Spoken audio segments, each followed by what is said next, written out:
દીકરી હારે જાતી હતી. દીકરી હારે જાતી નતું કરતા. દીકરીને રોવાનું હોય, ગામને રોવાનું હોય. ગામ રોતું હતું, દીકરી દાંત કાઢતી. બોલો, આખું પરિવાર રડે.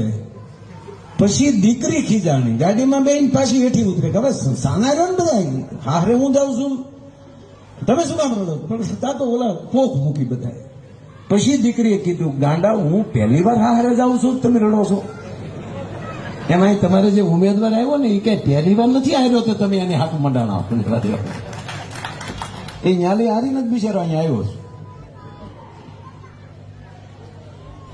પણ જે ધર્મ વિશે ખરાબ આવવાનો અમારો બીજો કોઈ મુદ્દો નહોતો, કે જે ધર્મને કલંક લાગે એવા શબ્દો જેના વાણીમાં વિવેક ન હોય. હમણાં જ એને એવું કીધું કે 82 જણા ત્યાં બેઠા એવું કરીને એક શબ્દ વાપર્યો એને હમણાં એક સભામાં. પણ એને ખબર નહીં હોય કે એમાં એકલા જણ નથી, મારી માતા હોય તે ત્યાં જવાબદારી લઈને બેઠી છે. ભાઈ કાંઈક તો તારી જીભ ઉપર કંટ્રોલ રાખતો. શું સમજેશ તું બધાને? કલાકારો હોય અને સેલિબ્રિટીના આવો શબ્દ એને વાપર્યો છે.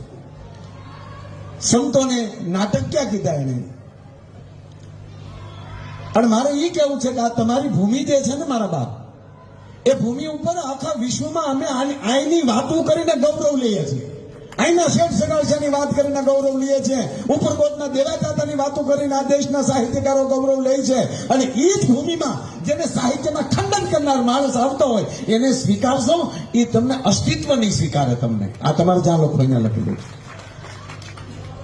જ્યાં સંસ્કારની ભૂમિ છે. આ મુળભાઈ સાહેબ બધા આંકડા દેતા હતા, પણ સાહેબ આજ બેઠેલા સમાજને હું કહું છું કે આવતીકાલે ભારત વર્ષ નહીં પૂરો સમાજ ગૌરવ લઈએ છે. ઉપરકોટના આંગણે દેવાય તાતાનું સ્મારક બનવા જઈ રહ્યું, એનું ખાતમુહૂર્ત થયું છે.